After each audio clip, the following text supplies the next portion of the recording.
দেখো তোমাদের এই বয়সে কিন্তু ছেলেমেয়েরা কোথাও যদি তুমি একেবারে মনে করো যে বাধা পাও বা কোথাও যদি মনে করো যে সামান্য পরিমাণ তোমার যদি অপমান বোধ করো, অপমানিত হও বা বাবা মা বকলো, এই সময় কিন্তু অনেকের কমন একটা ই থাকে যে আমি যদি মারা যেতাম তাহলে কে কি করতো বা আমি মারা গেলে হয়তো সব ভালো হতো। না, এটা তোমার ভুল ধারণা।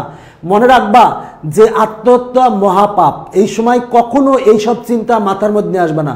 সব সময় তুমি যখন ফেইলার হবা তুমি চিন্তা করবে যে আমি আরো বড় কিছু করব, দেখবা যে তখন কিন্তু তোমার মধ্যে আসবে। আর যখনই তুমি এই চিন্তা করবে যে আমি যদি মারা যেতাম, তখন কিন্তু সাথে শয়তান খপ করে তোমার মাথা চাপি ধরবে, ধরে তোমার খালি ওই দিকেই নিয়ে যাবে। হ্যাঁ তুই মর, হ্যাঁ তুই মর।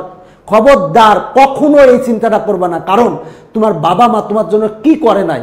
এখন আর যদি তুমি মারা যাও, তুমি মনে করো চিন্তা করো যে তোমার বাবা মা পাগল হয়ে যাবে। খবরদার কখনো কোনো দিন এই চিন্তা করবে না যে আত্মহত্যা করবো বা আমি মারা যাব। এই চিন্তাটা জীবনে নিয়ে আসবে না।